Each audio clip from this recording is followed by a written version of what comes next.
Allan's nape was perpetually slicked with a feverish, unnatural chill.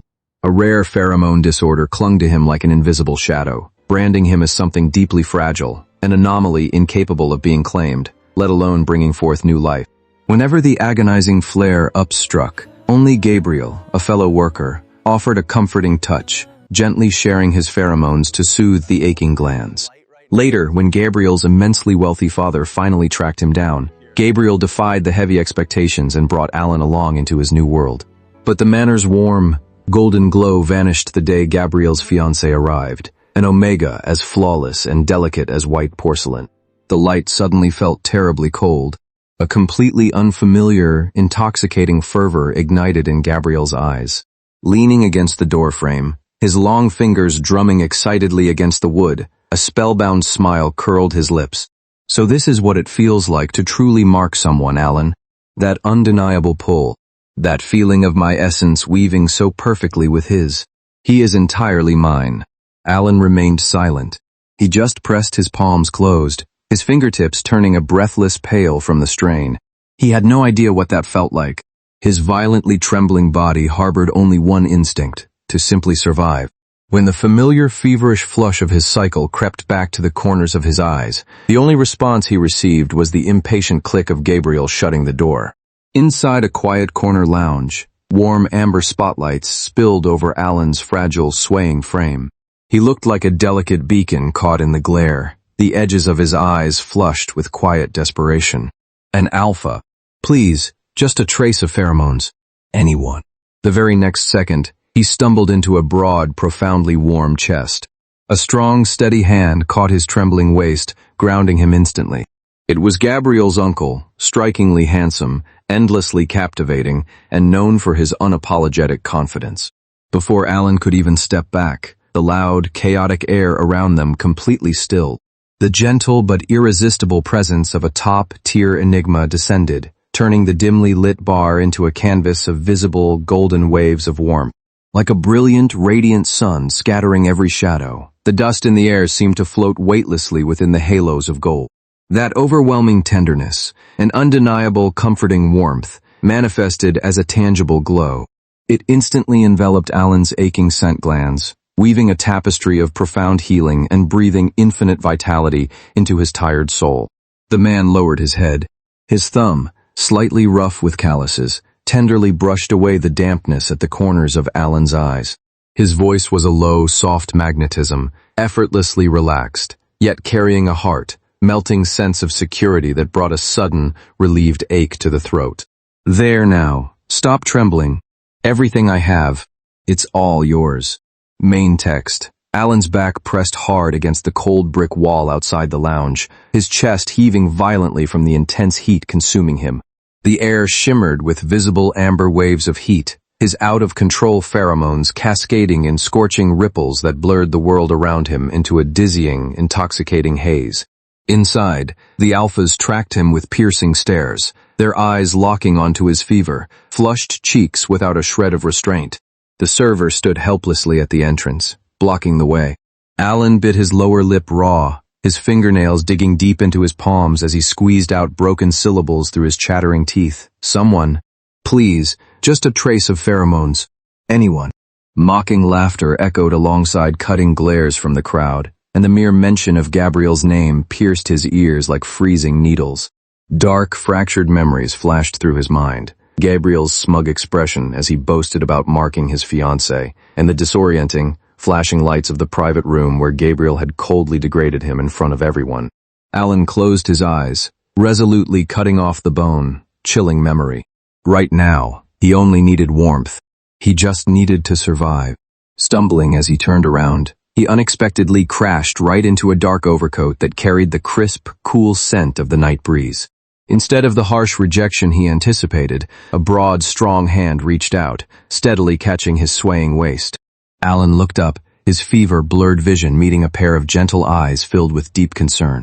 The man leaned down slightly, his long fingers instinctively brushing away the sweat, dampened hair from Allan's forehead. His hurried, anxious words of care flowed like a warm current, gradually melting the freezing air around them. Why are you out here during your cycle? Are you hurt? Allan couldn't even process the words. His eyes were locked entirely on the faint, rhythmic pulse at the man's collar. Driven purely by an instinct to survive, he gripped the man's sleeves like a drowning soul grasping at a lifeline. Rising onto his tiptoes, he buried himself completely into that broad, welcoming chest. "Allan, aren't you Gabriel's?"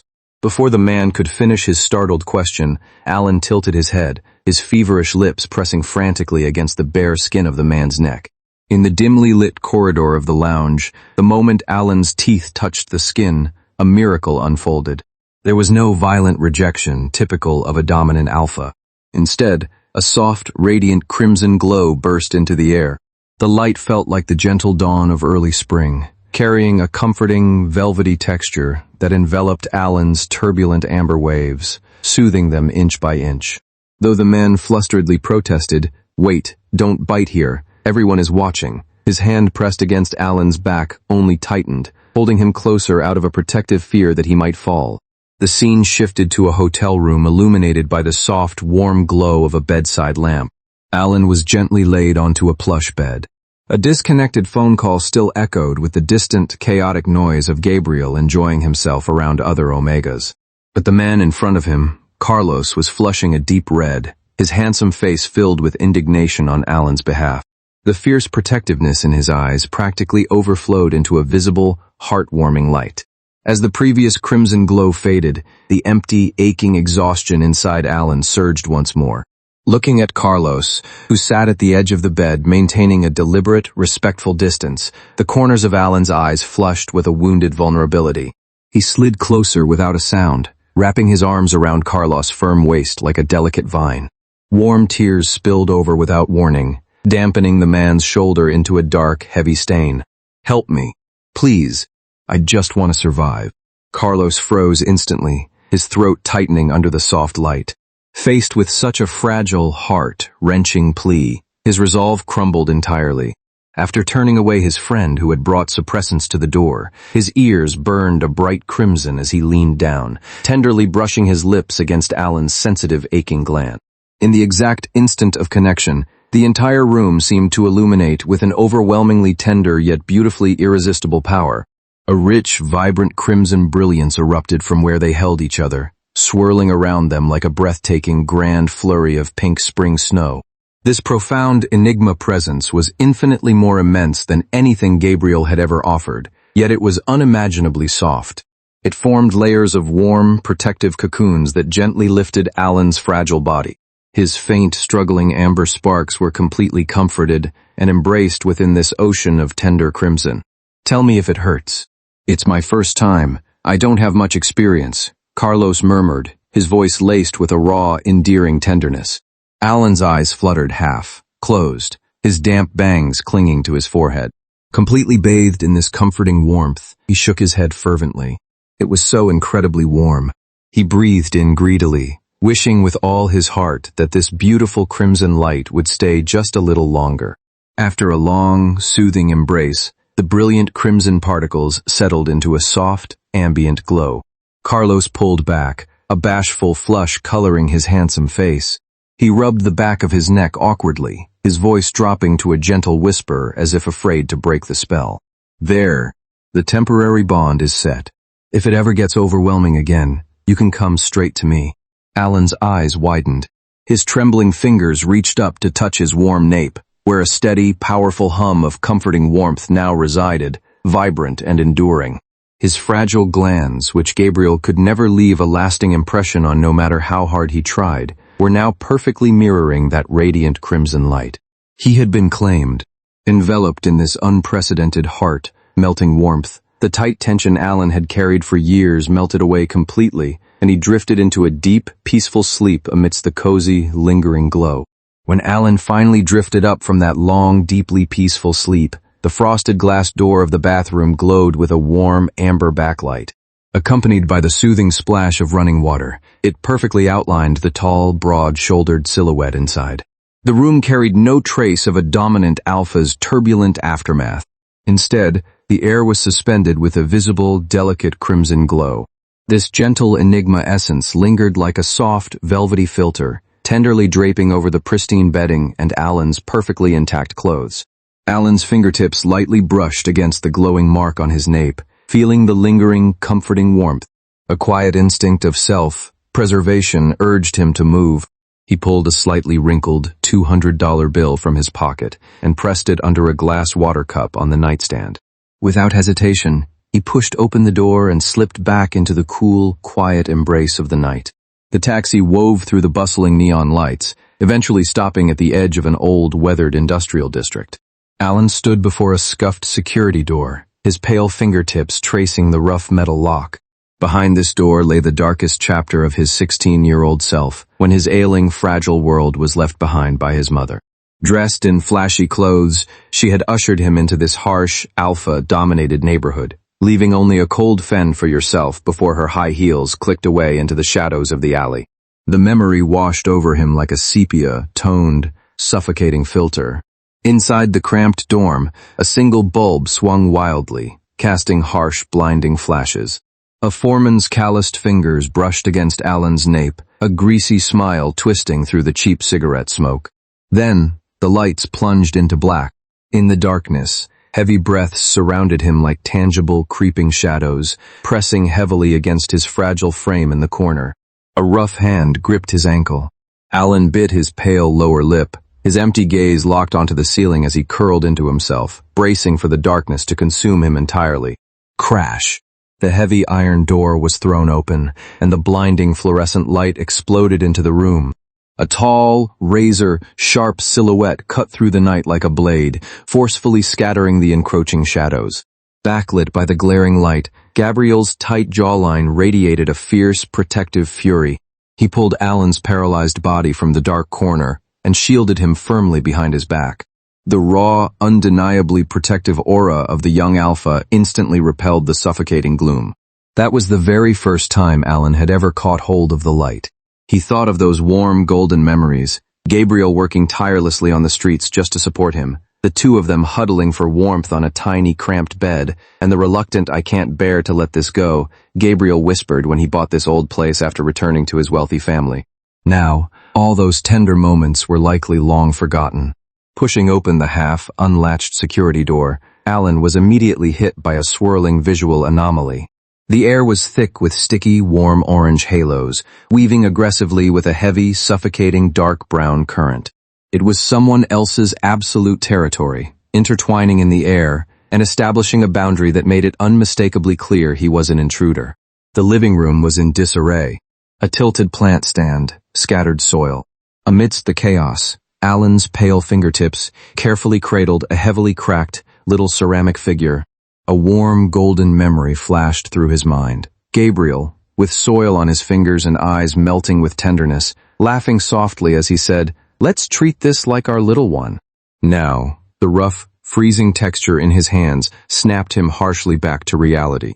Gabriel pulled open the master bedroom door, his messy hair framing half-closed eyes that made no effort to hide his impatience.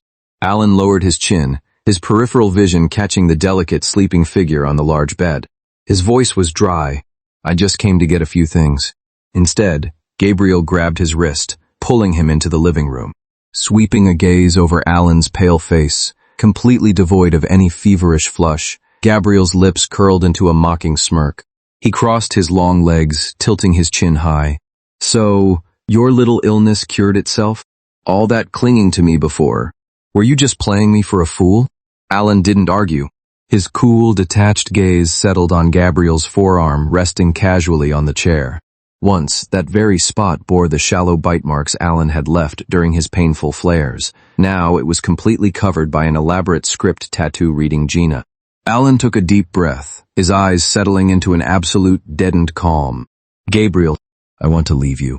Before the contempt in Gabriel's eyes could form into another sharp remark, the bedroom door opened again. Gina, draped in a significantly oversized men's dress shirt, pouted as she slipped onto Gabriel's lap.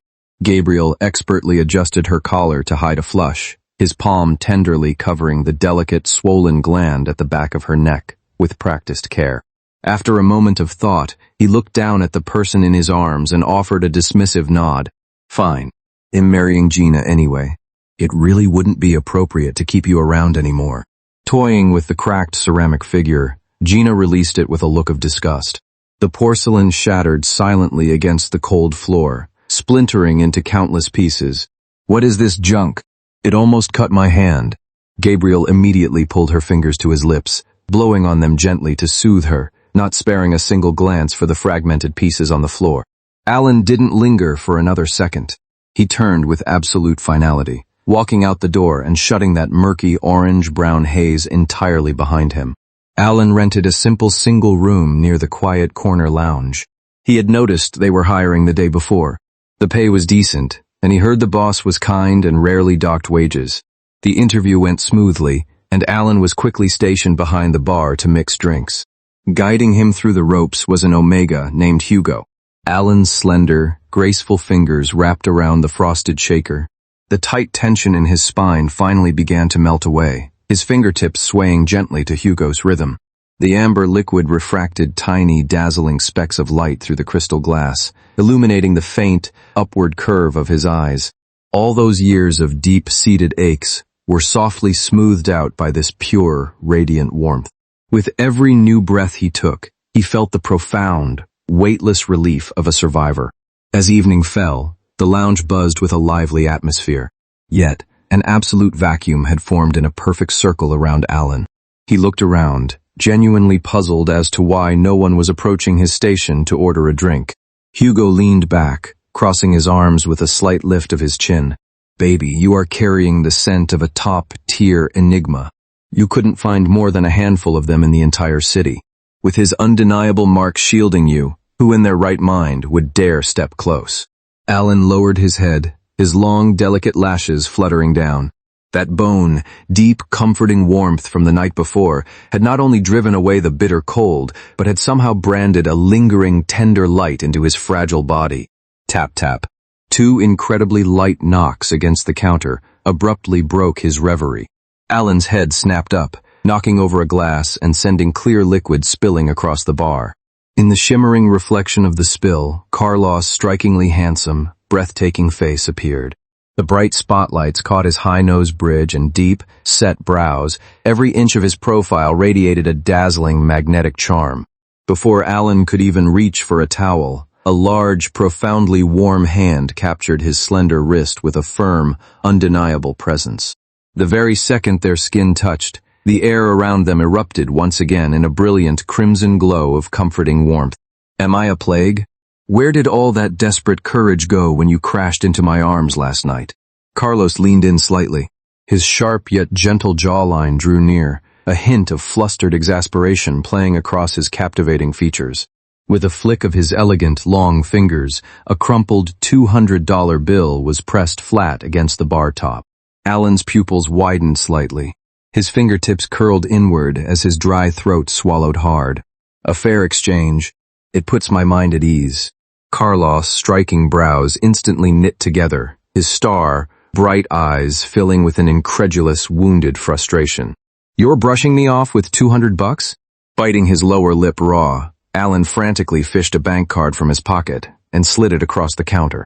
"There's 5,000 on this." The swirling crimson halo in the air abruptly stalled. Carlos' handsome face fell, his lips pulling into an utterly helpless, bitter smile. As he released Allan's wrist, the radiant glow instantly dimmed. "You can be truly heartless, Allan." Turning away abruptly, his tall, broad shoulders carried a heavy, stifled frustration as he sank deeply into a corner booth, leaving Allan with only the view of his handsome, brooding profile. For the next 3 days, Carlos appeared in that exact corner with perfect punctuality. He did nothing but sit there, his deep, mesmerizing eyes locked onto Allan behind the bar, with a tangible, unbroken focus. Meanwhile, the warm crimson light nestled at Allan's nape was visibly, quietly fading. Under the dim light of his desk lamp at home, Allan had spent his evenings using his pale fingertips to sort through small bills and a ledger, his mind flashing to the astronomical medical bill required for surgery. As long as he saved enough to remove this failing gland entirely, he could finally live a normal life in the sun. On the evening of the 4th day, Allan held his bar towel, his fingertips trembling imperceptibly. Out of sheer habit, he lifted his gaze toward that familiar corner. The booth was entirely empty. The warm amber wall sconce illuminated nothing but vacant leather seating. Allan's heart inexplicably skipped a beat.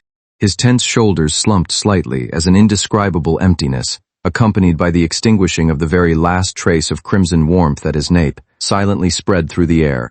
Behind the bar, Allan's slender fingers gripped an ice pick, the sharp metal scraping fine frost from a crystal clear sphere of ice. Hugo's worried gaze was suddenly intercepted by a looming, abrupt shadow. Bang! A pale, heavy hand forcefully clamped down on Allan's fragile wrist, the sheer momentum dragging his upper body hard against the bar counter. Scattered, crushed ice pressed uncomfortably against his thin abdomen through the light fabric of his shirt. Allan's spine instantly went rigid, cold sweat immediately beading on his forehead. Gabriel's eyes were flushed with raw turbulence, his once handsome face twisted like a trapped beast. Behind him, Gina stood with an ashen expression.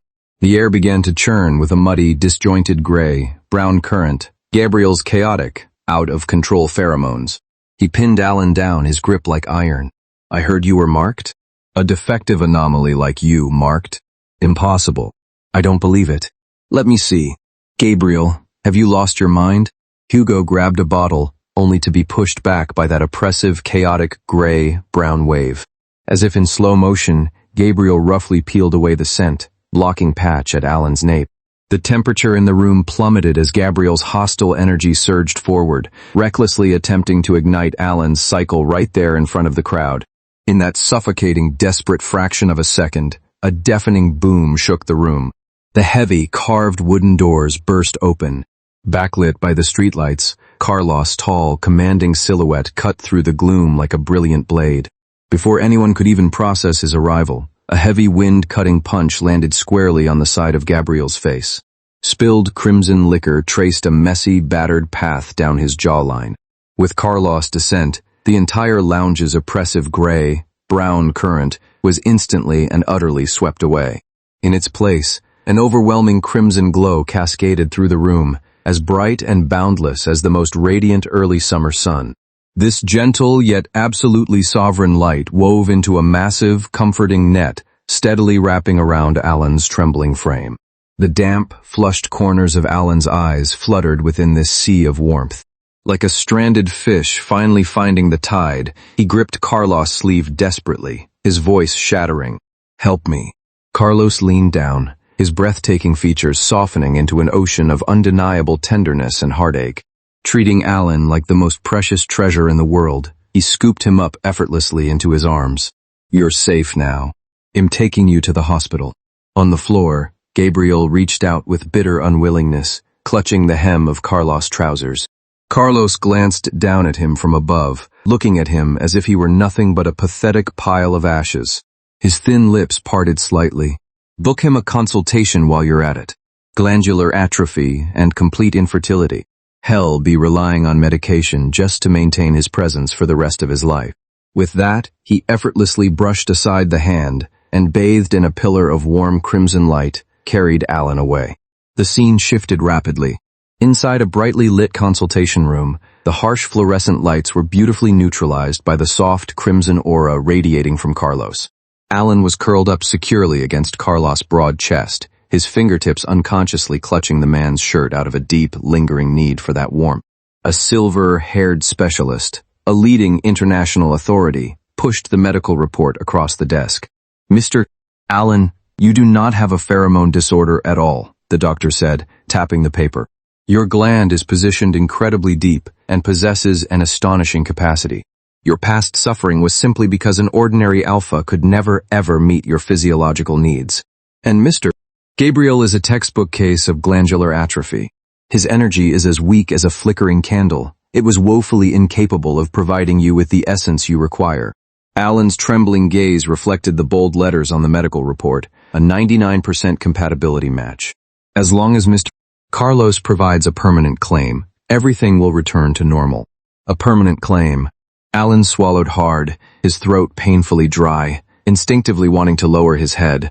How could he, an entirely unremarkable C, rank Omega, ever bind his life to a top-tier enigma who radiated like the blazing sun?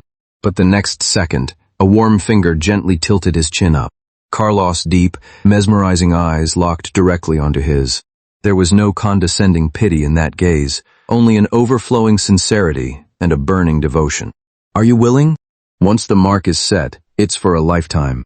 Seeing Allan's gaze dart away in deep-seated insecurity, a helpless but tender ache flashed in Carlos' eyes. He sighed softly, without a single trace of pressure, simply pulling the fragile man into a tender embrace. He allowed that comforting crimson halo to once again wrap around Allan's battered scent glands. Then, well, just do a temporary one for now, so you won't have to hurt anymore. The next morning, generous handfuls of warm sunlight pierced through the blinds, casting bright geometric halos across the pristine white hospital bed. Allan opened his eyes in a room filled with a cozy, ambient glow. The comforting crimson warmth still hummed steadily at his nape. Carlos had already left. Just as he propped up his delicate frame, a chilling, desolate voice abruptly tore through the peace. Is he really that good? Allan turned sharply. Gabriel stood in the shadows wearing oversized hospital clothes, the IV marks on the back of his hand bruised and inflamed. His entire being radiated a crumbling ashen decay. Without Gina by his side, and faced with yesterday's devastating truth, this alpha whom Allan had once viewed as his sole lifeline was now nothing but a hollow shell, broken by his own physiological failings. Gabriel's eyes were flushed with raw desperation as he stumbled into a chair, burying his face in his hands. His voice trembled with agonizing regret. Allan, let me be the one to love you. Please, just give me one more chance. We can be exactly like before. I'll give you all my essence. He pleaded, reaching out his shaking hands toward Allan like a drowning man grasping at air. Allan stood perfectly still. The crisp, clean sunlight illuminated his sharp profile. There was no sadness, no fear, only an endless, profound indifference.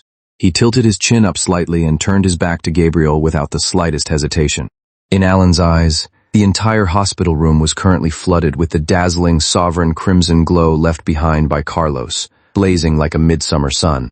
That majestic, top-tier Enigma presence was brazenly declaring absolute ownership over him. Gabriel, can't you feel it? Allan's voice was as tranquil as a perfectly still lake. Gabriel froze, his eyes widening in pure despair. But his withered, failing glands couldn't feel a single ripple of that blinding light, a presence that would force any high-ranking alpha to their knees. He sat paralyzed, like a man completely blind to the sun. This Enigma presence shielding me, strong enough to crush you entirely. You really can't feel a single thing, can you? Gabriel's very last shred of hope shattered into dust, and he collapsed completely into the chair. Allan didn't spare him another glance. His long, elegant fingers pressed the call button by the bed. As nurses rushed in to escort the frantically struggling Gabriel out of the room, Allan simply stood in the warm sunlight, his fingertips gently resting on the vibrant crimson light at his nape. For this undeniable warmth that finally allowed him to live in the sun, he would effortlessly sever all remaining shadows.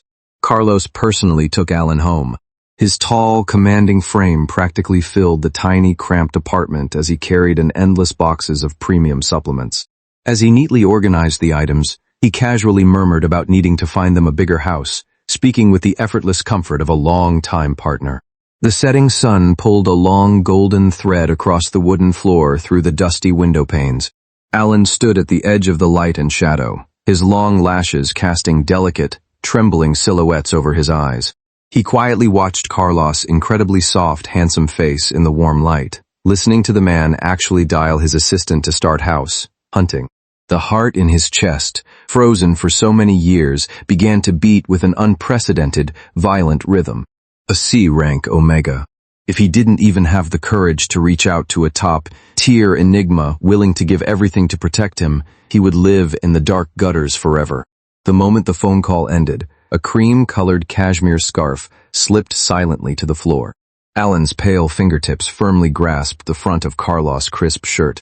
He looked up, a resolute, breathtaking glimmer in his bright eyes, and his slightly trembling hands fumbled to unbutton Carlos' collar. "Give it to me." His voice was slightly hoarse, but laced with a desperate, unyielding certainty. The ambient light in the room suddenly paused. Carlos stiffened entirely, his prominent throat bobbing sharply in the shadows. His large, profoundly warm hand abruptly captured Allan's trembling fingers. Those deep, mesmerizing eyes surged with a dark, swirling mix of restraint and intoxicating obsession. "Are you absolutely sure? Once a permanent mark falls, you will only ever be my Omega." Allan didn't back down. He closed his eyes and wrapped his arms tightly around the man's broad, reliable back. The very next second, Carlos pressed him against the rusted window frame. His searing lips, carrying an undeniable sovereign heat, pressed deeply into that fragile gland. Boom. This wasn't the soft, velvety probe of a temporary mark. This was an absolute, soul, deep occupation. The cramped room was instantly swallowed by a breathtaking, brilliantly intense light, shimmering like liquid rubies. The crimson currents that represented a top-tier enigma's majestic power no longer just floated in the air. They transformed into tangible, scorching vines of light, racing wildly through Allan's veins, taking deep root and weaving together flawlessly. This magnificent power effortlessly swept away every impurity and bitter chill within Allan's body. Finally, it condensed at his nape into a brilliant, deep crimson brand that would never fade, burning as bright as a guiding star. In the ultimate dizzying rush of being so completely cherished and filled, Allan only heard a low, husky whisper against his ear. "All right. My life. It's all yours." The next morning, sunlight filtered through the gap in the curtains. Allan gently touched the slightly warm skin at the back of his neck. The agonizing ache of depletion was completely gone, replaced by a steady, enduring crimson glow that hummed with endless vitality, perfectly nestled within him. However, a frantically vibrating phone on the nightstand broke the quiet peace. On the screen, Gabriel's name flashed wildly alongside dozens of missed calls. The bitter irony was that a message from 5 hours ago read, saying a final goodbye in the waves, yet 3 minutes ago, he was still stubbornly trying to call. Almost immediately after, Carlos' phone rang with the frantic, pleading sobs of Gabriel's mother. The scene abruptly shifted back to a desolate, suffocating hospital room. Under the harsh fluorescent light, Gabriel looked like a hollowed-out shell, his eyes sunken and hollow. But his exhausted, red-rimmed eyes burst with a disturbingly feverish light, the exact moment Allan appeared in the doorway. Yet, as Allan stepped into the room, the thick, profoundly comforting crimson domain of a top-tier enigma radiated silently from him, effortlessly and completely purging every ounce of lifeless gloom from the space. "What is it?" Allan's eyes were as calm as if he were looking at a total stranger. With trembling hands, Gabriel lifted the once shattered ceramic figure from his pale pillow, holding it as if it were a priceless treasure.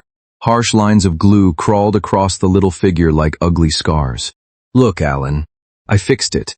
It's just like new. We can be exactly like before." Gabriel's voice was hoarse, frantic with delusion. Allan lowered his eyes, his gaze landing on the scarred, lifeless object. He reached out with pale, elegant fingers and took the figure. His thumb gently traced over those ugly, raised cracks, ultimately coming to rest over a gaping, unfillable hole on the figure's left chest, the piece that had shattered the most, lost forever. Gabriel, Allan's voice was soft, yet it carried the absolute finality of winter ice. When the heart is missing, can it ever really be like before? Click. Allan released his grip. The ceramic figure rolled onto the stark white bed. Without a single trace of lingering attachment, he turned and walked away into the sun. Outside the hospital room, sunlight flooded the corridor. Carlos was leaning against the wall, the warm golden light tracing his handsome, commanding silhouette. Seeing Allan emerge, Carlos seamlessly held out his large, profoundly warm hand. Allan quickened his pace, firmly placing his hand into that welcoming palm. The exact moment their fingers intertwined, a visible, deeply comforting crimson halo enveloped them completely. Side by side, they walked toward the brilliant sunlight at the end of the hall. After leaving the hospital, the route that should have led back to his old, rundown rental took a completely different turn, heading straight toward the affluent estates. "Where are we going?" Allan asked, anxiously gripping the seatbelt across his chest. "Taking you home for dinner," Carlos replied, his hand resting easily on the steering wheel. Bathed in the soft ambient lighting of the car, his handsome profile looked wonderfully gentle and certain. "You haven't eaten properly since last night, and my parents have been eager to meet you." Those casually spoken words dropped like a depth charge, instantly clearing Allan's mind of everything but panic. The deep-seated inferiority he had carried for so long instinctively made him want to pull back into his shell. Pull over. The muffled sound of tires slowing against the pavement cut through the evening air as the car came to a smooth stop beneath the canopy of street trees. The edges of Allan's eyes flushed a vulnerable red, his fingertips turning pale from his tight grip. Why are you suddenly bringing me home? Aren't we moving too fast? Overwhelmed by the heavy weight of being cherished and cared for, Allan took a deep breath, frantically turning his head away. You really don't have to be with me. I can move to another city, stay as far away from you as possible, so you can just whoosh. Before he could finish, the soft, dormant crimson glow in the cabin suddenly flared with undeniable intensity. Carlos' tall, commanding frame leaned over entirely, his broad hand pinning Allan's slender wrists against the seat. All those unfinished, self-deprecating words were instantly sealed away by a breathless, deeply passionate kiss, one carrying a trace of wounded frustration and an overwhelming, irresistible pull. A dizzying rush of heat blossomed between them. Yet there was absolutely nothing harsh about this absolute claim. Those surging crimson sparks transformed into an intensely protective, comforting current. Flowing through their shared breath, the warmth masterfully dissolved and completely swept away every lingering ounce of Allan's deep-seated anxiety and self-doubt. So I can just what? Can you please stop overthinking? Carlos pulled back just a fraction, his breathing slightly heavy. His elegant fingers firmly but oh so tenderly cradled Allan's cheeks, guiding him to meet his deep, scorching gaze. The amber glow of the streetlights outside reflected in Carlos' eyes, revealing a vast, melting ocean of absolute devotion. The best choice is right here in front of you. Just look at me, okay? Allan's damp eyelashes fluttered, his throat tightening. But those burning lips descended once more. The fierce, swirling crimson halos instantly softened, shifting into layers of a plush, velvety cocoon of warmth that completely enveloped Allan. Every single self, doubting, but was melted effortlessly into this heart, melting, beautiful heat. Don't worry, I won't rush you, Carlos whispered, his husky voice layered with a helpless, endearing compromise and endless affection. He gently pinched the tip of Allan's flushed nose. We can just date first. If you still want to leave after that, I'll personally take you wherever you want to go. Even though I couldn't bear to let you out of my sight. He wrapped Allan's hand tightly within his own, his gaze drifting toward the window. Before I met you, I truly thought I was going to spend my entire life alone. Thank God you crashed right into me. At some point, the first delicate flurries of snow had begun to fall outside. The dancing snowflakes caught the quiet, peaceful luster of the warm orange streetlights. The temperature inside the cabin continued to rise, leaving a hazy, dreamy layer of mist across the windows. Allan quietly looked into those eyes brimming with starlight, the last bit of tension in his spine finally melting away entirely. Extending his pale, slender fingertip, he carefully traced a small, perfect heart onto the fogged glass. The corners of his lips lifted into a soft, beautifully relieved smile. Okay. And so, our story comes to a close. Facing desire, instinct, and dignity. Our three protagonists each made their own distinct choices, shaped by his unique condition and the deep-seated wounds of being abandoned by his mother at a young age. Allan forged an incredibly resilient and pragmatic soul. He was never your traditional, fragile omega clinging to an alpha. For him, survival was always the absolute first rule of life. Confronted with a partner's betrayal and mocking words, he didn't beg or shed a single tear. His immediate instinct was to step into the night, seeking the warmth he needed simply to stay alive. Burdened by deep-seated insecurities and a lifetime deprived of love, his very first reaction to Carlos' overwhelming warmth was to retreat. Yet, it was that same primal instinct for survival that ultimately guided him to embrace Carlos' hand. He might not have fallen completely, hopelessly in love with Carlos just yet, but I truly believe that, for now, this hesitant acceptance is the most profound affection Allan is capable of giving. On the other hand, as a top-tier enigma, Carlos is the absolute embodiment of maturity, restraint, and unwavering security. Perhaps it is his unquestionable strength that frees him from ever having to compromise for the sake of power or gain. He can effortlessly choose the one his heart desires, entirely unfazed by the whispers of the world. The story never explicitly reveals how Carlos first fell for Allan, which is perhaps the most lingering, bittersweet mystery of this tale. Carlos' devotion feels so incredibly natural, as if it were simply meant to be. I firmly believe that long before that fateful night in the lounge, something beautiful must have happened between them. A fleeting moment that left an indelible mark on Carlos' heart, even if Allan had long forgotten it. And perhaps that hidden gap in memory is exactly why Allan was so terrified to accept him at first. After all, who would easily believe that a man crowned by the stars would suddenly, inexplicably fall for someone struggling in the shadows? But I also believe, with all my heart, that in the peaceful days to come, Allan will slowly but surely feel the full, undeniable depth of Carlos' love. If you found yourself captivated by this story, please remember to hit that subscribe button. We'll see you in the next chapter.